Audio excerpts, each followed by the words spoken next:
Hello दोस्तों, very good morning सभी को। तो हमने अपने पिछले वीडियो में बात किया था कि आप अक्षीय और निरक्षीय स्थिति में वैद्युत विद्रोह के कारण वैद्युत विभव किस तरीके से ज्ञात कर सकते हो। और आज के इस पूरे वीडियो में बात करेंगे हम लोग कि आप किसी भी स्थिति में वैद्युत विद्रोह के कारण वैद्युत विभव किस तरीके से ज्ञात कर सकते हो। ठीक है, आज की जो हमारी टॉपिक है उसमें आपको पढ़ना है कि आप किसी भी स्थिति में वैद्युत विद्रोह के कारण आप वैद्युत विभव किस तरीके से ज्ञात कर सकते हो। ठीक है, तो चलिए स्टार्ट करते हैं। सबसे पहली चीज, आपको फिगर ड्रॉ करना है, क्योंकि आप बिना फिगर के ये क्वेश्चंस को सॉल्व नहीं कर सकते। इस डेरिवेशन को बिना फिगर के आप सॉल्व आउट नहीं कर सकते। ठीक है, तो फिगर बनाओगे कैसे आप? देखो, आपको पहले बनाना है वैद्युत विद्रोह, क्योंकि आपको जो स्टार्टिंग है, आपकी जो फिगर की स्टार्टिंग रहेगी, या फिर आप ऐसा कह सकते हो आपकी जो डेरिवेशन की स्टार्टिंग है वही है आपका वैद्युत विद्रोह। तो आपको सबसे पहले वैद्युत विद्रोह ही बनाना है। ठीक है, और वैद्युत विद्रोह आप जानते हो माइनस क्यू और प्लस क्यू आवेश से मिलकर बनता है। ठीक है, वैद्युत विद्रोह माइनस क्यू और प्लस क्यू आवेश से मिलकर बनता है, और उसके बीच की जो दूरी होती है वो 2L होती है। ठीक है, वैद्युत विद्रोह के बीच की दूरी 2L होती है। ठीक है, और इसका फॉर्मूला भी होता है वैद्युत विद्रोह आघूर्ण वैद्युत द्विध्रुव आघूर्ण बराबर, इसको देखो दिखाते हैं P से, वैद्युत द्विध्रुव आघूर्ण को P से दिखाते हैं, और P बराबर होता है Q इंटू 2L। ठीक है, Q इंटू 2L। तो आपको सबसे पहले क्या ड्रॉ करना है? वैद्युत द्विध्रुव जो माइनस क्यू और प्लस क्यू आवेश से मिलकर बनता है, और उसके बीच की दूरी होती है 2L, और फॉर्मूला होता है वैद्युत द्विध्रुव आघूर्ण बराबर P बराबर Q इंटू 2L। इसको मान लो आप इक्वेशन नंबर फर्स्ट। ठीक है, अब आपको क्या करना है? किसी भी बिंदु पर आपको वैद्युत विभव ज्ञात करना है। अब क्या करोगे आप? आपने वैद्युत द्विध्रुव आघूर्ण बना लिया। अब आपको किसी भी बिंदु पर निकालने के लिए क्या करो, आप इसमें कहीं पे भी कोई सा भी पॉइंट ले सकते हो। ठीक है, तो हम मान लेते हैं इस द्विध्रुव के सेंटर से, ठीक है, द्विध्रुव के केंद्र से r दूरी पर एक बिंदु P है, और इसी बिंदु P पर हमको वैद्युत विभव की गणना करनी है। ठीक है, ये मान लेते हैं कि वैद्युत द्विध्रुव के केंद्र से r दूरी पर थीटा कोण पर, ठीक है, r दूरी पर थीटा कोण पर एक बिंदु P है, और उसी बिंदु P पर आपको वैद्युत विभव निकालना है। ठीक है, ये P जो है आपका कहीं पर भी हो सकता है, ये आपकी मर्जी है, आपके ऊपर डिपेंड करता है आप इस P को कहां पे रखना चाहते हो। ठीक है, अब उसके बाद बात करें, प्लस क्यू के कारण P पर विभव आप निकाल लो, और माइनस क्यू के कारण P पर विभव निकाल लो, दोनों को ऐड कर लो तो आपको मिल जाएगा कुल वैद्युत विभव। ठीक है, P पर अगर आपको कुल वैद्युत विभव निकालना है तो आप प्लस क्यू की वजह से P पर विभव निकाल लो, माइनस क्यू की वजह से P पर विभव निकाल लो, आप उन दोनों को ऐड कर लो, आपको कुल वैद्युत विभव मिल जाएगा। इसके लिए क्या करो आप? इस प्लस क्यू से P को मिला लो। ठीक है, प्लस क्यू से P को मिला लो, और माइनस क्यू से भी P को मिला लो, क्योंकि आपको इनके बीच की दूरी भी चाहिए। क्योंकि आप जानते हो एकल बिंदु आवेश के लिए, एकल बिंदु आवेश के कारण V इज इक्वल 1/4πε0 Q/r। ये होता है एकल बिंदु आवेश के लिए वैद्युत विभव का फॉर्मूला, और आप इसको मान लो इक्वेशन नंबर सेकंड। ठीक है, तो अगर आप एकल बिंदु सिर्फ प्लस क्यू के लिए P पर अगर आप विभव निकालने जाओगे तो आपको उसकी दूरी भी चाहिए। इसका मतलब है अगर आप प्लस से P के लिए अगर आप विभव निकालते हो तो आपको ये दूरी चाहिए। तो अगर आप माइनस से भी P के लिए विभव निकालते हो तो भी आपको उनके बीच की दूरी चाहिए। तो इसके लिए आप क्या करो, मान लो जैसे मान लिया कि O से R दूरी पर P था, तो मान लेते हैं कि प्लस क्यू से जो P है वो R1 दूरी पर है, और माइनस क्यू से जो P है वो R2 दूरी पर है। ठीक है, प्लस क्यू से P की दूरी कितनी है? R1, और माइनस क्यू से P की दूरी कितनी है? R2। अच्छा एक बात और, ये माइनस क्यू से प्लस क्यू के बीच की दूरी 2L है, ये O इसका सेंटर है, तो ये आधी दूरी कितनी होगी? L। इस 2L को डिवाइड कर दो तो आधी दूरी मिल जाएगी, और ये आधी दूरी ये भी हो जाएगा आपका L। ठीक है, तो ये हो गया, ये O से लेके इसको नाम भी दे दो ए और बी, ओ से लेके बी तक आपका हो गया एल, ए से लेके ओ तक हो गया आपका एल, ठीक है। और ए से लेके पी के बीच की दूरी हमने मान ली R2 और बी से लेके पी के बीच की दूरी हमने मान ली R1, ठीक है। अब आपको क्या करना है, अब पहले प्लस क्यू के लिए पी पर विभव निकाल लो। प्लस क्यू के कारण पी पर विभव, अगर आप प्लस क्यू के कारण पी पर विभव निकालते हो तो आप जानते हो आपको क्या मिलेगा। मान लो उसके लिए विभव होता है V1, तो V1 बराबर 1/4 पाई एप्सिलॉन नॉट, ये प्लस क्यू डिवाइड में दूरी जो है वो R1 है, ठीक है। प्लस क्यू के कारण जो R है आपको वो R1 है, तो इसकी जगह पे आपको मिलेगा R1, ठीक है। उसी तरीके से आप माइनस क्यू के भी लिए निकाल लो, तो आपको माइनस क्यू के कारण मिलेगा माइनस क्यू के कारण P पर विभव। अगर आप माइनस क्यू के कारण P पर विभव निकालते हो तो आपको मिलेगा V2, मान लो इसको आप, V2 is equal 1/4 pi epsilon not, और ये आपका आवेश माइनस है, और माइनस क्यू से P के बीच की जो दूरी है वो R2 है, तो आपको मिलेगा R2, ठीक है। और इसको मान लो इक्वेशन नंबर 4, ठीक है। जब आप प्लस क्यू के लिए पी पर विभव निकालोगे तो आपको मिलेगा V1 बराबर 1/4 पाई epsilon not plus Q divide by, plus Q से लेके पी के बीच की दूरी है R1, तो R1। माइनस क्यू के कारण अगर पी पर विभव निकालोगे तो V2 is equal 1/4 pi epsilon not, अब माइनस क्यू के लिए निकाल लो तो माइनस क्यू डिवाइड में, ये माइनस क्यू से लेके पी के बीच की दूरी आपने मानी R2, तो डिवाइड में R2, ठीक है। अब आगे आपको R1 और R2 की वैल्यू पुटअप करनी है, क्योंकि आप जानते हो कुल विभव आपको निकालना है, आप इन दोनों को ऐड कर लोगे कुल विभव तो मिल जाएगा, और उससे पहले आप R1 और R2 की वैल्यू निकाल लो। तो R1 और R2 की वैल्यू निकालने के लिए क्या करेंगे हम लोग, देखो एक चीज याद रखना, अगर कहीं पे भी दो लाइंस कुछ इस तरीके से है, ठीक है, कहीं पे भी दो लाइन इस तरीके से जिसमें से एक लाइन बड़ी हो और दूसरी लाइन छोटी हो, और जो एंगल बनेगा उनके बीच में बहुत कम, ठीक है, ये जो एंगल बनेगा बहुत छोटा होगा, ठीक है। अगर ये एंगल बहुत छोटा होगा, दो लाइंस हैं, उन लाइंस के बीच में एंगल्स बहुत छोटा है और उसमें से एक लाइन बड़ी है दूसरी लाइन छोटी है, तो अगर आप इस छोटी लाइन से बड़ी लाइन पे एक लंब डाल दो, ठीक है, छोटी वाली लाइन से बड़ी वाली लाइन पे एक लंब डालोगे तो ये वाली दूरी और ये वाली दूरी आपको बराबर मिलती है, ठीक है। ये वाली दूरी और ये वाली दूरी, मतलब लंब जहां से डाले रहोगे वहां से ये वाली दूरी और ये वाली दूरी आपकी बराबर हो जाएगी, और ये जो एक्स्ट्रा बचेगा ये हो जाएगा आपका एक्स्ट्रा, इसको आप ऐसा कह सकते हो इनके बीच में ये अंतर बच जाएगा, ठीक है, इतनी दूरी का अंतर इसमें बच जाएगा, ठीक है। तो इसी मेथड का यूज करेंगे यहाँ पे हम लोग। किस तरीके से होगा, देखो आपको ए से लेके पी के बीच की दूरी निकालनी है और बी से लेके पी के बीच की दूरी निकालनी है, तो आप डायरेक्टली तो नहीं निकाल सकते, क्योंकि एंगल देखो, एंगल तो है थीटा, पर एक लाइन बड़ी है दूसरी लाइन छोटी है, इसमें भी एक लाइन छोटी है दूसरी लाइन बड़ी है, तो इस मेथड का यूज कैसे करोगे, आपको इसके ऊपर लंब डालना है, तो लंब के लिए क्या करोगे, सिंपल सा काम है, पहले आप इसको, मैं इसको थोड़ा सा ड्रॉ करता हूं, इसको आप थोड़ा सा मिटाना, जो दूरी थी हमने उसको थोड़ा सा ऊपर लिख दिया, ठीक है, क्योंकि यहां से यहां तक आपका एल था, यहां से यहां तक आपका एल था, और ये प्लस क्यू और ये माइनस क्यू, ठीक है। आपको क्या करना है, इस पी वाली जो लाइन आ रही है थीटा एंगल की वाली लाइन को आप पीछे बढ़ा दो, ठीक है, इस पी वाली लाइन को पीछे बढ़ा दो, और पी वाली लाइन को जैसे आप पीछे बढ़ाते हो तो आपको क्या करना है, इस ए वाली लाइन से इस पी वाली लाइन पे एक लंब डाल दो, इस ए वाली लाइन से पी वाली लाइन पर एक लंब डालो, किस तरीके से, तो लंब आपका होगा ऐसे,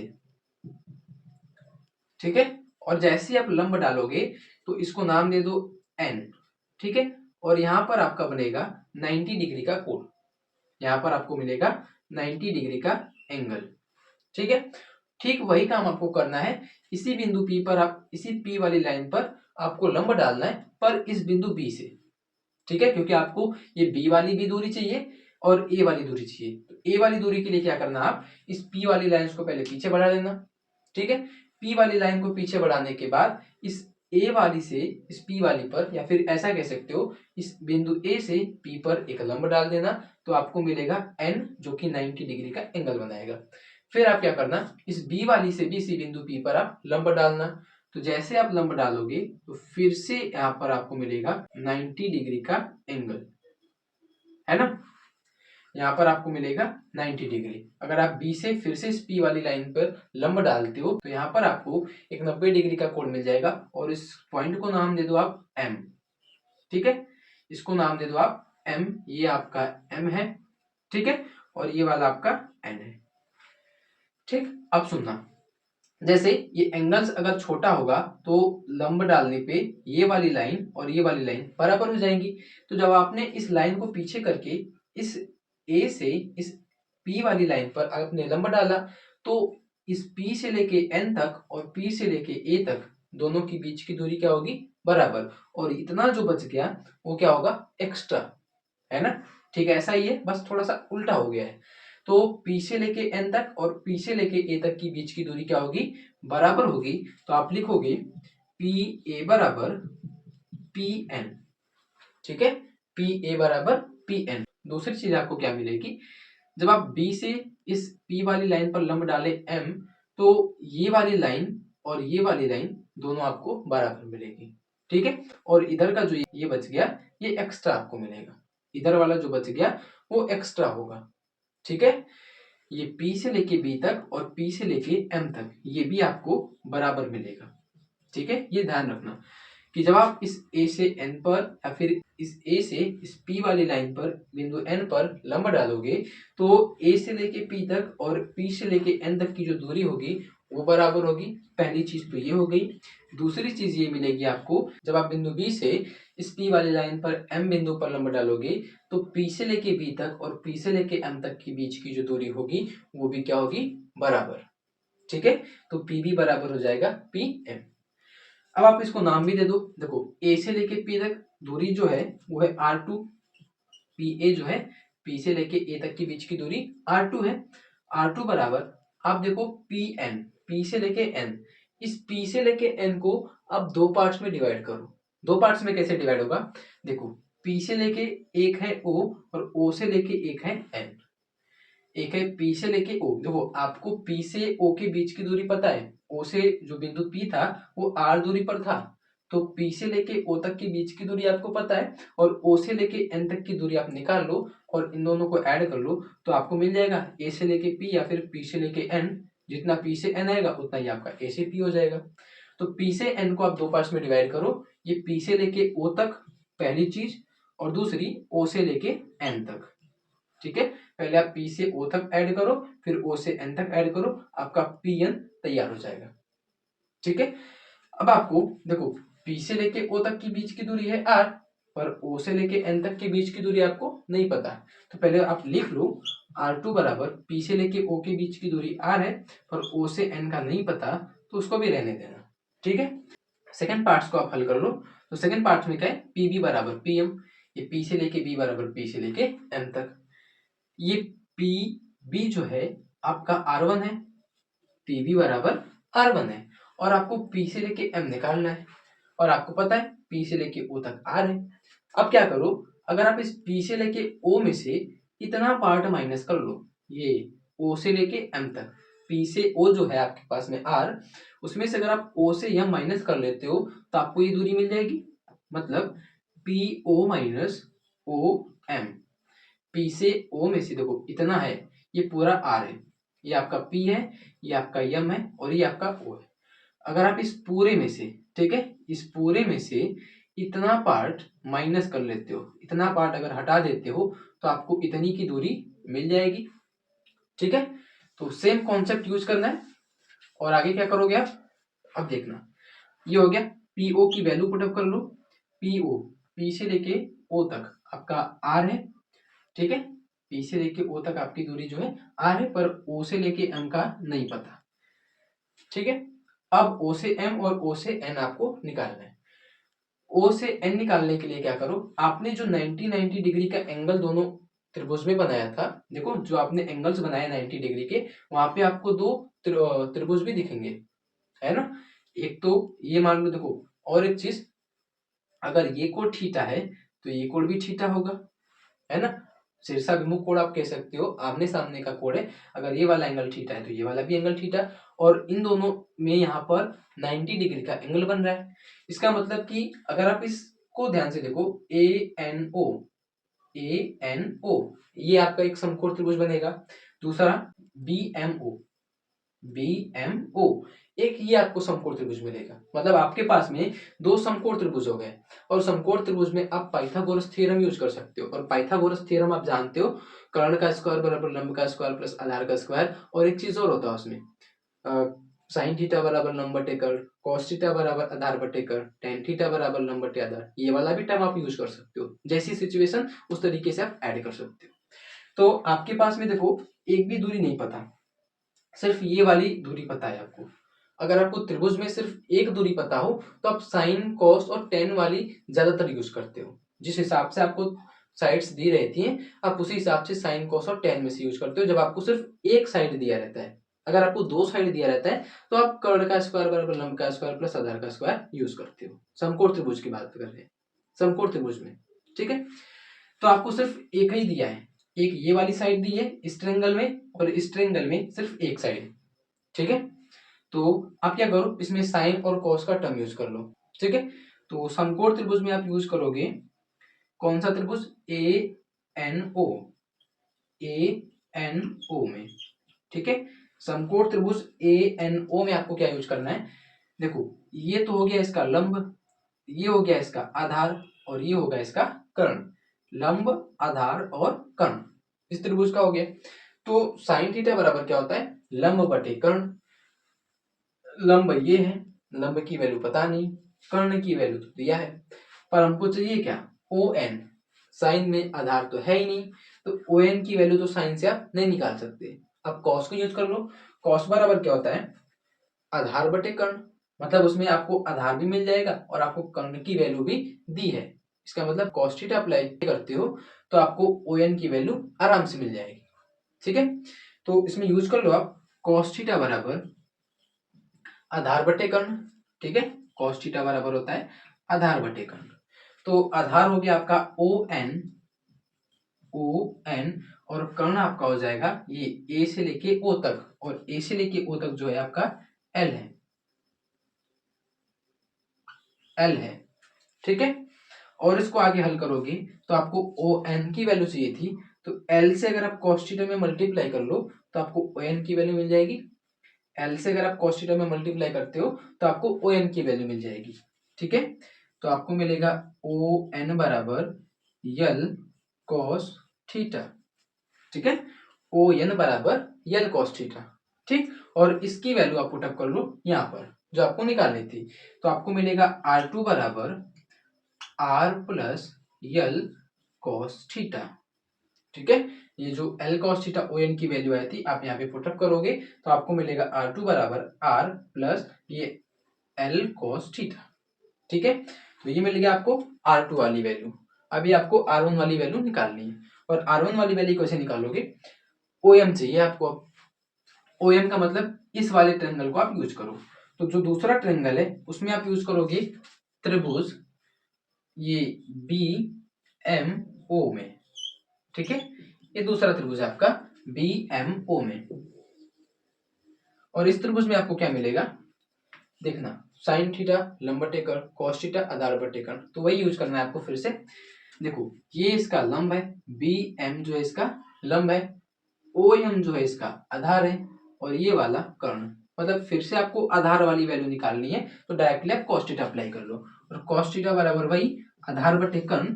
तो आधार आपका हो जाएगा OM, आधार आपको मिलेगा OM, और आधार बटे कर्ण आपका मिलेगा ये OB, ठीक है। और OB की वैल्यू देखो L है, O से लेके B तक की जो वैल्यू है वो L है। फिर से वही काम, L का अगर कॉस थीटा में मल्टीप्लाई करते हो तो आपको मिलेगा OM बराबर यल कॉस थीटा, ठीक है। OM बराबर आपको मिलेगा L कॉस थीटा, और फिर से OM की वैल्यू आप यहाँ पे पुटअप कर लो जो आपको चाहिए थी। तो आपको मिलेगा R1 बराबर ये R है आपका, R माइनस OM की value L cos theta, L cos theta. ठीक है, R1 की value R minus L cos theta, R2 की value R plus L cos theta. ठीक है, ये इन दोनों का वैल्यू है। अब इन दोनों की वैल्यू जो R1 R2 आपने निकाली है, इनको आपको इक्वेशन थर्ड और इक्वेशन फोर्थ में पुट अप करनी है। ठीक है, R1 R2 की वैल्यू समीकरण 3 और समीकरण 4 में आपको रखना है, और रखने के बाद उनको आप ऐड कर लो तो आपको बिंदु P पर कुल विभव मिल जाएगा। ठीक है, पहले आप इनको नोट करो, फिर हम उसके बाद उनकी वैल्यू पुटअप्स करेंगे और उसके बाद इनको ऐड करेंगे। ठीक है, तो इनको आप नोट करिए, फिर हम लोग आगे चलते हैं। ठीक, चलिए आगे R1 और R2 की वैल्यू आप समीकरण 3 और 4 में रख के दोनों को ऐड कर लो। ठीक है, आपका अगला काम है समीकरण 3 में R1 और 4 में R2 का मान रखकर जोड़ने पर। ठीक है, साथ में काम करेंगे, नहीं तो लंबा हो जाएगा। तो आप R1 और R2 की वैल्यू पुटअप करोगे तो आपको मिलेगा, ये पहले तो आप इन दोनों को जोड़ लो, P बराबर V1 प्लस V2, और वैल्यू पुटअप कर लो, ये 1/4 पाई epsilon not plus Q by R1 plus 1/4 pi epsilon not, और ये माइनस Q बाई R2। ठीक है, R1 और R2 की वैल्यू पुटअप करो, 1/4 पाई epsilon not, Q by R1 की वैल्यू है R minus L cos theta. ठीक है, अब इसके बाद देखो, ये माइनस और ये प्लस, ये दोनों मिलेंगे तो माइनस हो जाएगा, तो इधर आपको मिलेगा माइनस 1/4 पाई एप्सिलॉन नॉट, और ये हो जाएगा आपका Q, R2 की वैल्यू है R plus L cos theta. ठीक है, अब आपको क्या करना है, इन दोनों को आप माइनस कर लो।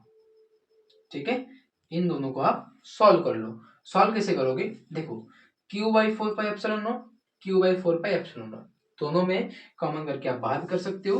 तो अगर आप इनको कॉमन करके बाहर करोगे Q by 4 pi epsilon naught, तो आपको मिलेगा 1/r minus L cos theta minus 1/r plus L cos theta.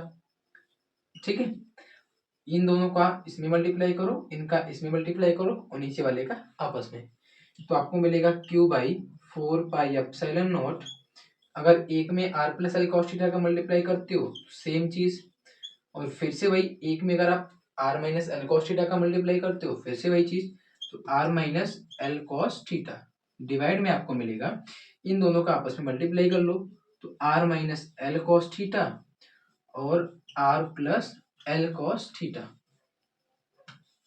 ठीक है, अब आगे देखो, ये कटेगा, ये आपका ऐसा था, अगर आप माइनस से r में मल्टीप्लाई करते हो तो माइनस r, और ये माइनस माइनस प्लस, ये माइनस r और ये प्लस r, ये दोनों कैंसिल आउट हो जाएंगे, एल कॉस थीटा प्लस में एल कॉस थीटा प्लस में दोनों को आप ऐड कर लो। ठीक है, तो जब दोनों को ऐड करोगे तो 2l cos थीटा मिलेगा, नीचे वाला r minus L cos theta r plus L cos theta, एक ब्रैकेट में दोनों, मतलब दोनों के बीच में इनटू लगा है, तो एक ब्रैकेट में r minus L cos theta, एक ब्रैकेट में r plus L cos theta. तो इनको ऐसा बना सकते हो, a square minus b square, एक कोष्टक में a प्लस बी, एक कोष्टक में a माइनस बी, तो r minus L cos theta है और r plus L cos theta है, इसको ऐसा लिख लो, R square minus L square cos square theta, are square minus L square cos square theta. ठीक है, तो आगे आपको मिलेगा v is equal Q by 4 pi epsilon naught, तो ऐसे ही रहेगा q by 4 pi epsilon naught, bracket में आपको मिलेगा 2l cos थीटा। ठीक है, 2l cos थीटा डिवाइड में आपको बचेगा r square minus L square cos square theta, are square minus L square cos square theta. ठीक है, अब देखना Q इंटू 2L है, और आप जानते हो जो इक्वेशन फर्स्ट था Q इंटू 2L, उसकी वैल्यू होती है P, वैद्युत द्विध्रुव आघूर्ण P बराबर Q इंटू 2L होता है, तो Q इंटू 2L की जगह पे आप P पुट अप कर सकते हो। ठीक है, तो V बराबर आपको मिलेगा 1/4 पाई एप्सिलॉन नॉट P, और ये साथ में आपका cos थीटा डिवाइड में आर स्क्वायर माइनस, अच्छा एक चीज और, r square minus L square cos theta, l square है ना, तो आप जानते हो फिगर के हिसाब से एल जो था आपका फिगर ऐसे ही था, जो L था और ये R, L और R की डिस्टेंस देख लो। L जो है R से बहुत छोटा है, L R से बहुत छोटा है, तो अगर आप L स्क्वायर भी निकालो तो R स्क्वायर से फिर भी छोटा रहेगा। इसका मतलब है कि अगर आप L स्क्वायर को चाहो तो R स्क्वायर के सापेक्ष आप उसको नगण्य मान सकते हो। ठीक है, तो अगर आप L स्क्वायर को नगण्य मानते हो, L स्क्वायर को नगण्य मानने पर, तो अगर आप L स्क्वायर को नगण्य मानते हो तो L स्क्वायर की वैल्यू पुटअप करते हैं 0। नगण्य मानने का मतलब होता है उसकी वैल्यू आप 0 पुटअप कर लो। तो L स्क्वायर की वैल्यू 0, कॉस स्क्वायर है तो वो भी 0 हो गया, तो R स्क्वायर माइनस आपको मिलेगा 0। तो V बराबर आपको मिलेगा 1/4 पाई epsilon not P cos theta divide by R square. ठीक है, V is equal 1/4 pi epsilon not P cos theta बटे R स्क्वायर। ये है आज का आपका फॉर्मूला जो आपको डिराइव करके निकालना था। ठीक है, मतलब वैद्युत ध्रुव के कारण किसी भी बिंदु पर जो वैद्युत विभव का फॉर्मूला होता है वो होता है V is equal 1/4 pi epsilon not P cos theta upon R square. ठीक है, ये था आज का हम लोग का मेन फॉर्मूला जिसको आज हम लोगों ने डिराइव किया। ठीक है, तो आप इनको नोट करिए, फिर हम लोग इसके स्पेशल केस के भी बारे में बात करेंगे। इसके दो स्पेशल केस बनेंगे नॉर्मली। जैसे फर्स्ट होगा आपका, इधर ही लिख देता हूं मैं, आपको पहला स्पेशल केस मिलेगा, केस नंबर फर्स्ट, जब थीटा की वैल्यू 0 डिग्री हो। ठीक है, जो थीटा था हम लोग का वो 0 डिग्री पे हो। इसका मतलब थीटा अगर 0 डिग्री पे है तो जो पी की वैल्यू थी, पी और आपकी जो लाइन थी उनके बीच का जो एंगल था, जो ध्रुव और पी के बीच का एंगल होता है थीटा। ठीक है, जो ध्रुव और पी के बीच का एंगल होता है थीटा। देखो फिगर कुछ इस तरीके से था, ये आपका minus plus Q minus Q, ये आपका पी था और ये एंगल थीटा था। जो थीटा है आपका इस ध्रुव और बिंदु पी के बीच का कोण होता है। तो अगर ये थीटा की वैल्यू 0 डिग्री हो, इसका मतलब ये बिंदु पी कहाँ पे होगा, इसी लाइन पे इधर कहीं पे होगा, है ना। थीटा अगर 0 डिग्री पे है तो आपको ये जो पॉइंट मिलेगा इन लाइन पे ही कहीं पे मिलेगा। इसका मतलब आप उसको ऐसा कह सकते हो, अक्षीय स्थिति। अगर थीटा की वैल्यू 0 डिग्री है तो आप उसको बोल सकते हो अक्षीय स्थिति। और अक्षीय स्थिति में आप ये भी जानते हो फॉर्मूला जो आपको मिलेगा v is equal 1/4 pi epsilon not p upon r square, है ना। तो आप अगर थीटा की वैल्यू इसमें पुटअप करो, ठीक है, थीटा की वैल्यू अगर आप पुटअप करते हो तो आपको मिलेगा v is equal 1/4 pi epsilon not p cos 0 बटे r स्क्वायर। और cos 0 की वैल्यू आप जानते हो 1 होती है, cos 0 की वैल्यू 1 होती है, तो आपको मिलेगा ये v is equal 1/4 pi epsilon not p divide by r square. ठीक है, cos 0 की वैल्यू 1, तो v is equal 1/4 pi epsilon not p by r square.